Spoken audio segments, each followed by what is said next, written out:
Alrighty, we're going to start with what we learned in Chapter 1, which was all about developmental learning. We have two sides here. One is the theory of cognitive development versus the other side of zone of proximal development. Although there are two sides, they both have the same goal of increasing our strategies in learning and understanding the development of learning itself, how we truly form our thoughts and how we can maximize the potential there. We're going to start over on the theory of cognitive development side, which is really a baseline for learning, discovered by Piaget in the early 1930s, 35, 36 area. He truly focused his research on children themselves because he understood that the process begins at birth and not the common conception that children were less competent than adults.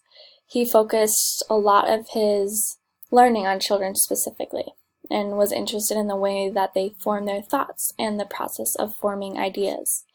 He really described his work as genetic epistemology, which is the origins of thinking and the framework or structure of intelligence. Going back to the theory itself, it is made up of schemas, which are, I think of them as a comic strip, and they're kind of a sequence of parts or models that go together in order to make sense or something into a cohesive sense.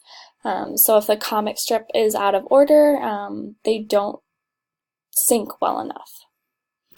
So this is really how children make sense of the world, is through schemas or models itself. This links to the process of adaptation and the stages of development. There are 4 stages of development, but they are synced through the process of adaptation, starting with assimilation. The assimilation is when the sequence or the pieces that children or adults try to make sense of the world, they fit into an already existing situation. So it's sufficient in that situation. Versus accommodation, which is the sequences aren't sufficient enough to make sense of something. So they have to change and add something or get rid of something to adapt in order to be used.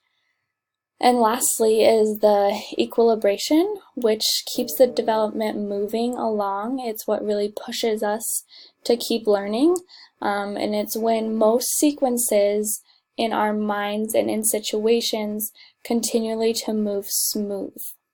Okay? Then we move on to the different stages that all utilize the process of adaptation. There are 4 of them, and Piaget really focused on the fact that they weren't necessarily linked to the age ranges listed. However, it was frequently sought after that they were in those years.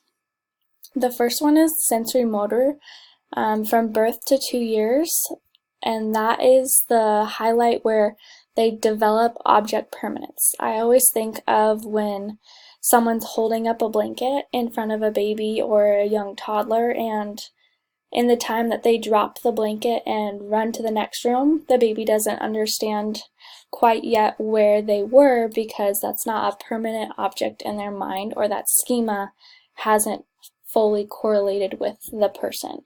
At hopefully 2 years or later, they'll be developing that object permanence, so they can figure out, well, when a blanket's over something, that object is still there, the blanket's just covering it. Then moving on to pre-operational, which is 2 years to 7 years. This is the development of symbolic thoughts, future meanings, kind of things like that. Concrete operational is from 7 years to 11 years. This is when logical or operational thoughts begin to form, and that's maths and sciences, or the process of brushing your teeth and what that truly means. I have bad breath, or I have things in my teeth, I need to brush them. And the formal and operational thoughts, that is the abstract concepts. That's where we develop things like art or theory, things that take a little more work with the schemas themselves. Perfect.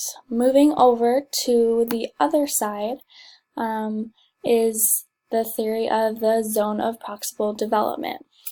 That was developed by Lev Vygotsky.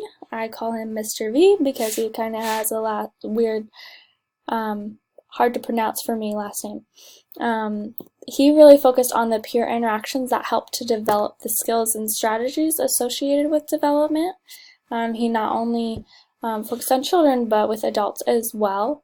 The actual zone of proximal development is where you have kind of this parameter, and the in-between is the arrow that we're looking at, where you have the actual level where a person or a child is at in their learning development, and up here or over here you have the potential that they're able to reach. The in-between is where we're really working on learning strategies and discovering new learning techniques to help them reach their potential. This is determined through problem solving and is noted that it's mostly under the supervision of an adult or a more knowledgeable member. There are ways to enhance this development, which Mr. V highlighted it. It's the reciprocal teaching technique, which is practicing these 4 skills of summarizing, questioning, clarifying, and predicting, all with the teacher and the student working together. The teacher helps a lot in the beginning and then kind of pulls back their help to see where the student can shine and show their improving of skills. The scaffolding is a big highlighted area in his zone of proximal development theory. This is, to me, the training wheels of teaching. If you think about a bicycle, it's the support system that you're given until you're able to bike on your own or use the tasks and skills you've been given to show what you've learned. It's really until you've mastered these skills fully when those training wheels come off, or the teacher starts to remove the scaffolding piece by piece to really make sure that you have retained the information and utilized it well. Ways of achieving effective scaffolding is by making learning simple and using easy ways to find a solution.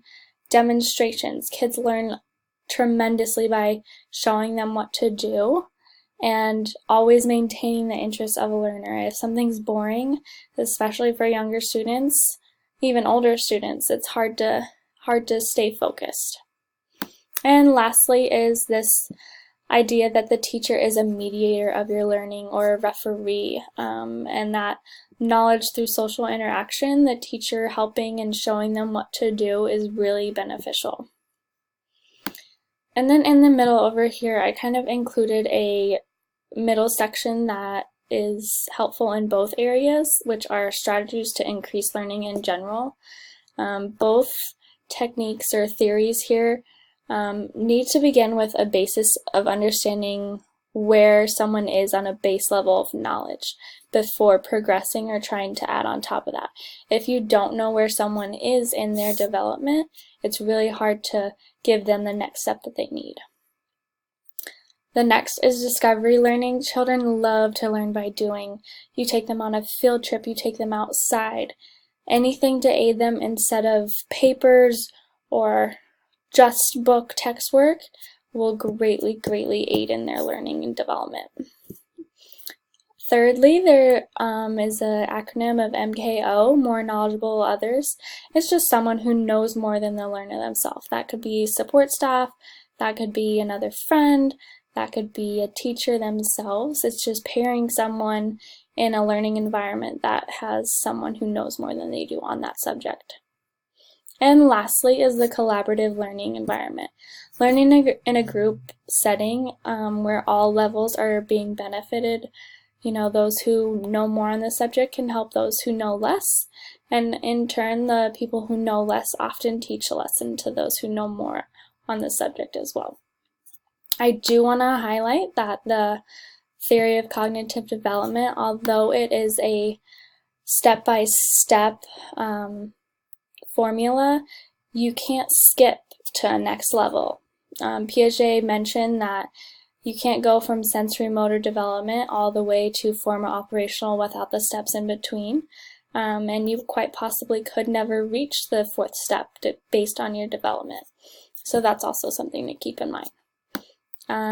That's all I got for you. Thanks for listening.